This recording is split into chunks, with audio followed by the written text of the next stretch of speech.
তো এরপর আমরা চলে আসছি আমাদের পরবর্তী লুইস ডট চিত্রতে। এখানে আমরা কোভ্যালেন্ট বন্ডিংগুলো দেখাবো, মানে সমযোজী যৌগের মধ্যে কিভাবে কেমিক্যাল বন্ডিং হয় সেইগুলো আমরা দেখাবো। তো আমরা প্রথমেই যৌগতে না গিয়ে প্রথমে আমরা অণুর যে কোনো মৌলিক পদার্থের অণুর গঠন, যেগুলো দ্বিপরমাণুক বা ত্রিপরমাণুক, সেই ধরনের পরমাণুগুলো কিভাবে অণু গঠন করে সেইটা আমরা দেখব। ঠিক আছে, তো এখনই যৌগিক পদার্থে যাচ্ছি না। তো আমরা দেখতে পাচ্ছি এখানে অক্সিজেন আছে, হাইড্রোজেন আছে, নাইট্রোজেন, ক্লোরিন, প্রত্যেকের আমি কিভাবে লুইস ডট চিত্র হয় সেটা দেখাচ্ছি। যেমন অক্সিজেনের বেলায় কি হবে না, দুটো অক্সিজেন পরমাণু, এইভাবে 6টা, এইভাবে 6টা। এখন সমস্যা হচ্ছে যে এদের দুজনেরই দুটো করে ইলেকট্রনের প্রয়োজন। ঠিক আছে, তাই কেউ কাউকে ইলেকট্রন দিয়ে দিতে পারছে না, কারণ এ যদি একে, এই পরমাণুটা যদি একে দুটো ইলেকট্রন দিয়ে দেয় তাহলে কিন্তু এর 4টে হয়ে যাবে শেষ কক্ষপথে, সেটা অষ্টক পূর্তি হচ্ছে না বা ডুপ্লেটও হচ্ছে না। আবার এ যদি দিয়ে দেয় তাহলে সে একই ব্যাপার হয়ে যাবে, তবে যে কোনো একজনের অষ্টক পূর্তি ঘটবে না সেক্ষেত্রে।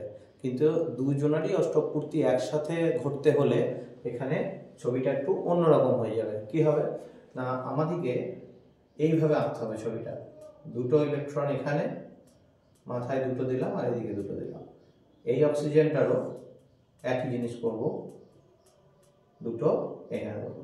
এখন এই যে দুটো ইলেকট্রন আর এই যে দুটো ইলেকট্রন, এই ইলেকট্রনগুলো শেয়ার হবে, মানে এর দুটো ইলেকট্রন এ শেয়ার করবে আর এর দুটো ইলেকট্রন এও শেয়ার করবে, মানে দুজনেই দুটো করে ইলেকট্রন শেয়ার করছে। ঠিক আছে, তো কিভাবে হবে জিনিসটা, এখানে আমরা কনফিগারেশন লিখে দিচ্ছি তলায় 2 6, এখানেও 2 6।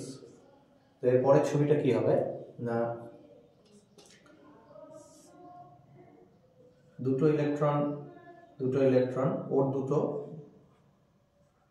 এই আর এই অক্সিজেনটা,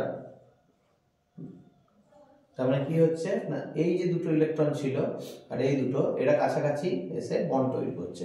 ঠিক আছে, আমি এইভাবে একটা সার্কেল করে নেব।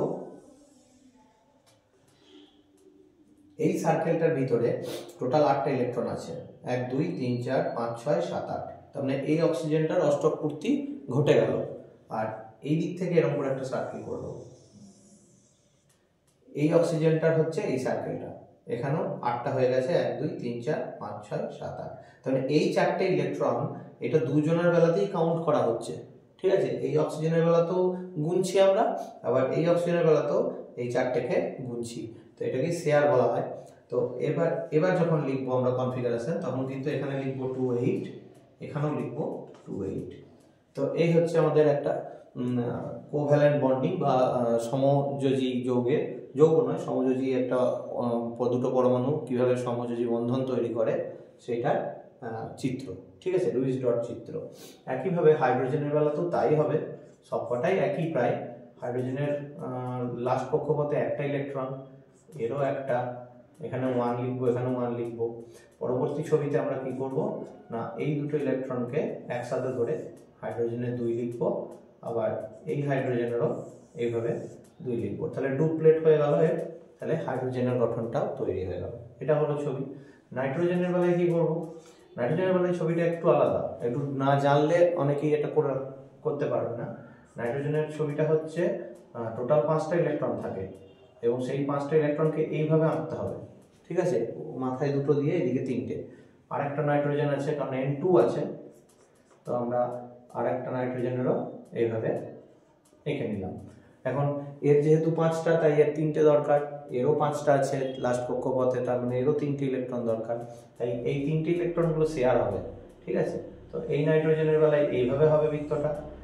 তাহলে এখানে 6টা আছে ইলেকট্রন আর মাথায় দুটো, তাহলে এই নাইট্রোজেনের 8টা হয়ে গেল, একইভাবে এরও 8টা হয়ে গেল। ঠিক আছে, তো আমরা এখানে লিখে দেবো 2 8 2 8, দুজনেরই 8টা করে হয়ে গেছে। ঠিক আছে, এবার লাস্ট হচ্ছে ক্লোরিন। ক্লোরিনের কি করব, ক্লোরিনের আমরা ওই একই সিস্টেম, দুটো ইলেকট্রন, টোটাল 6টা ইলেকট্রন থাকলো, আর যেটা 7 নম্বর ইলেকট্রন সেটা একটু এখানে রাখবো এগিয়ে, আর এই ক্লোরিনটা দুটো এটা 6টা, আর এর যে ইলেকট্রন সেটা এখানে রাখলাম। এইবার এটাকে এইভাবে 8টা 8টা করে ভাগ করে দেওয়া হলো, এবং এর কনফিগারেশন হয়ে যাবে সেক্ষেত্রে 288 এবং এর হয়ে যাবে 288।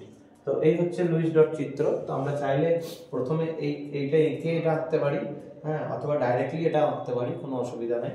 হাইড্রোজেনের বেলা এরকম করে এঁকে করতে পারি, এটা করাই ভালো। একবার একটা দেখিয়ে দিয়ে তারপর এটা করা ফাইনালি এটা বেশি ভালো। হ্যাঁ, এখানে যেমন আমি ডাইরেক্টলি করে দিয়েছি, হ্যাঁ, আগে যদি একবার এঁকে রাখা হয় জিনিসটা সেটা ঠিক আছে, তারপরে শেয়ারিং করে এটা লেখা হচ্ছে, তখন কনফিগারেশনটা তার আগে যেটা থাকবে সেটা আমি নিচে দেখিয়ে দিচ্ছি এখানে কি থাকতো। মানে এর আগের ছবিটা সেটা হতো এরকম, একই ছবি যদিও, 3টে ইলেকট্রন, এখানে লিখতাম 2 5, আর এর বেলায় লিখতাম একই জিনিস 2 5। এইটার পরে এই ছবিটা আঁকলে আরো বেটার হবে আর কি, ঠিক আছে। তো এখানে কনফিগারেশন 2 5 দেখাচ্ছে, এখানে 2 8 দেখাচ্ছে। সিমিলারলি এখানেও লেখা যাবে, এটা এর আগেরটা হবে ক্লোরিনের 2 8 7, সেক্ষেত্রে আমরা 7টা ইলেকট্রন দেখাবো এখানে এভাবে, আর এরও তাই হবে সেম, এই এটাও 2 8 7, ঠিক আছে। তার এর পরের ছবি হচ্ছে এটা, হ্যাঁ, এখানেও এর পরের ছবি হচ্ছে এটা। তো এটা আগে দিয়ে এইটা পরে দিতে হবে, এখানেও এটা আগে দিয়ে তারপর এটা দিতে হবে, ঠিক আছে। আর এই দুটো তো পরপর করাই আছে একদম কারেক্ট। তো এই হলো আমাদের এদের লুইস ডট চিত্রগুলো হলো। এরপর আমরা ওজোন গ্যাসের লুইস ডট চিত্রটা একটু দেখব, কারণ ওখানে একটু আলাদা আছে, 3টে পরমাণু আছে ওখানে। আর তারপর আমরা যৌগিক পদার্থে যাচ্ছি, ঠিক আছে।